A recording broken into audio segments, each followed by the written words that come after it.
Alright guys, gonna take you through some of the trades I made today. One of the trades I made today was on a small cap called ARDX. We had a nice 5-minute flag set up on this one. You can see we had a nice high volume push into our 207, pivot over here to break it. Hit a high at 210, ended up coming down, forming this 5-minute flag over our 204 area pivot. Started getting long on this one at 204. End up coming down, as soon as I mentioned it, we get stuffed into our lower trend line on higher volume. You can see although the 5-minute flag setup really had nice volume, nice stair step higher, low VPA pullback into our pivot. We then get this flush candle, and that's when I realized that we were kind of holding over this lower trend line. So I was comfortable to add some more over here, risking off this trend line. I had 204 average at the time, so it wasn't really anything crazy to risk a couple more cents. Started adding some more into 202s. We end up holding our downtrend line. We end up holding our lower trend line. More buyers step in, and we get a nice push into 207. Started peeling majority off into 206 just because I didn't really like the low volatility at the time. There wasn't much volume going on into the stock. If I flip over to the 1 minute, you'll be able to see what I'm talking about. It's kind of it's moving, but it's kind of barcoding. There's not much volume, a lot of indecisions. So ultimately I took majority off at 207, and then on this trend line break I cut my remaining piece at 204. Had 202 average from when I doubled down, whatever. So nice break even trade, small win, whatever you want to call it. My next trade on the day was MMAT. MMAT was another small cap, and I was looking for the 220 break and flag, and it should have been the 218 area, but into the open we formed some resistance at 220, so I knew 220 was going to be a significant level going on later in the day. And towards the end of the day, we get our high volume push through 220s, and we kind of formed this 5-minute flag setup into 220, kind of pivot hold, whatever you want to call it. We even pulled into 218 and also held that pivot, so that was kind of another plus to this setup. You could see really high volume push, stair stepping up, high volume through 220, low VPA pullback to retest the 220 area pivot, and that's where I got long. I got long on this pullback into 220. Got my average at 220.85, and kind of the same thing. When I was in it, I was like, all right, not much volume coming through. There was a lot of bids at 220, so I knew this was where I really wanted to enter and risk off of. So we end up getting a push into high of 227s. Started peeling off into 227, so I started peeling off 220, 224, 225s, and then ultimately got my last piece off right here on this 220 break. You could see volume started picking up, and as soon as we broke this 220 level, I dumped the rest of my position and got out at 219. So another kind of small win on this small cap, kind of break even you could call it.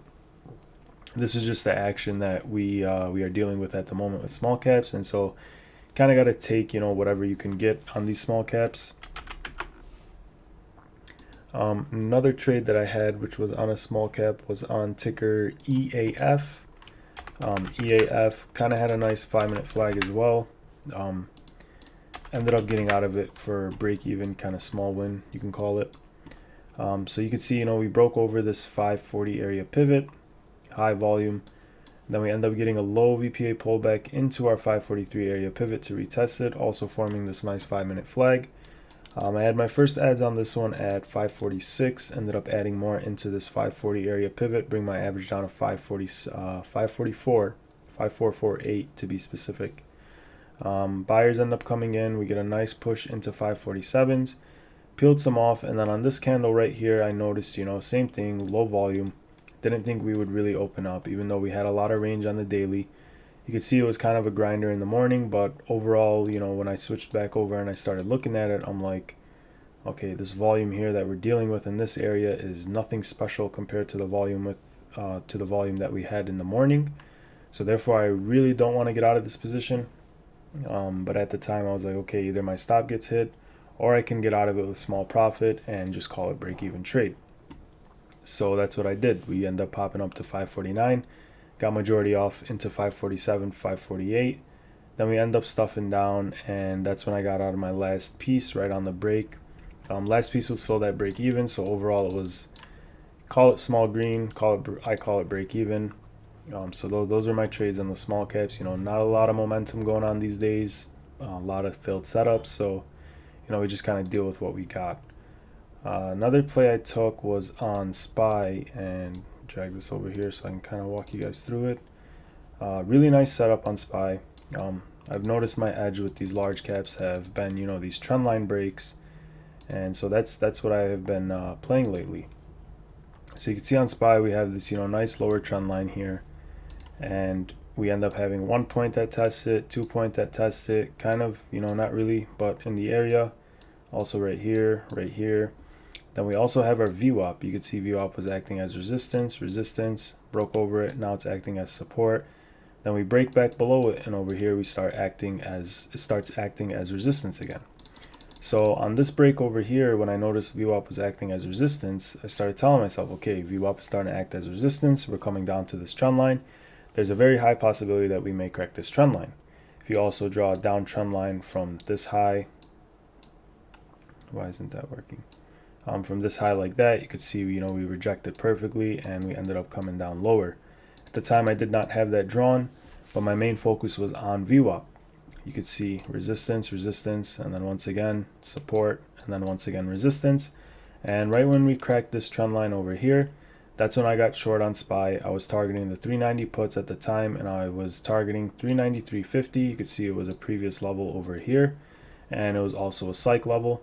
As soon as I entered into the short, we got a quick move down from 394.30 area all the way into 393.50, and I was able to profit 26% on the 390 puts expiring today, November 21.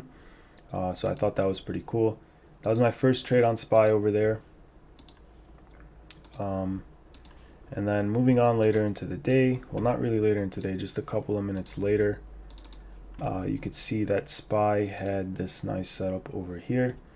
You could see SPY, same thing with the downtrend line, except for this one, we broke through it, came down. And then one of my favorite setups, which would clearly be, you could see it right over here, we came back up and retested our upper trend line. So the trend line that we were trending up in got broken, kind of consolidated here, and then on this candle we pushed up, tested our trend line. You could see that with the wick right over here, and it got rejected, and SPY continued lower.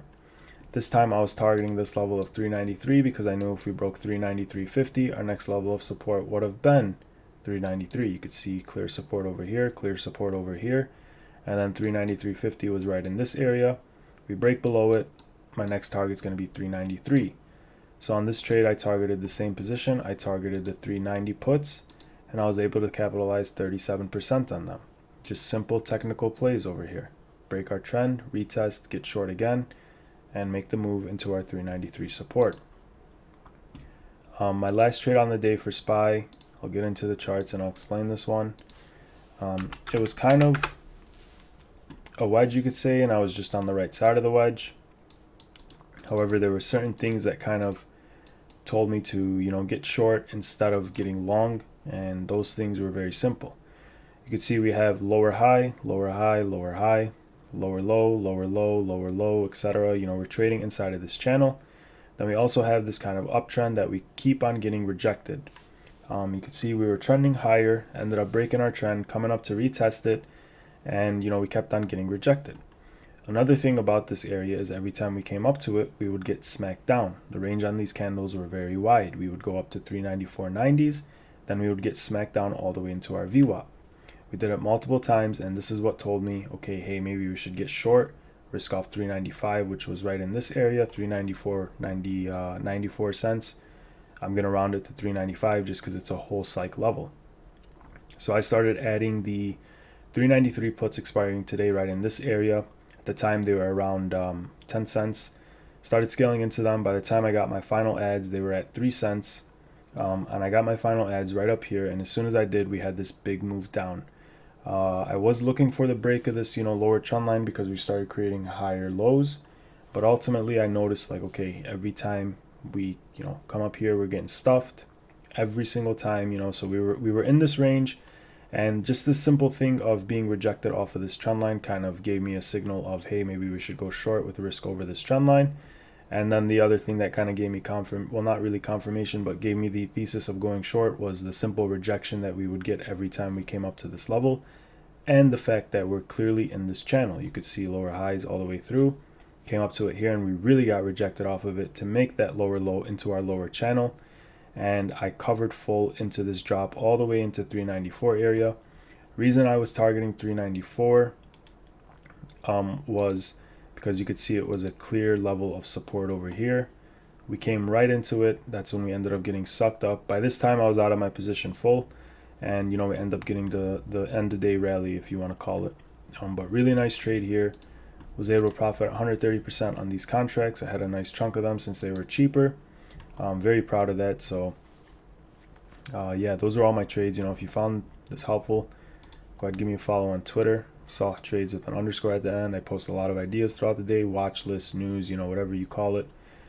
Also, you can find me in the Goblin Gang on the pro trading floor. We're throwing out ideas all day long, me and all of the guys. I think that could be very beneficial for anyone out there.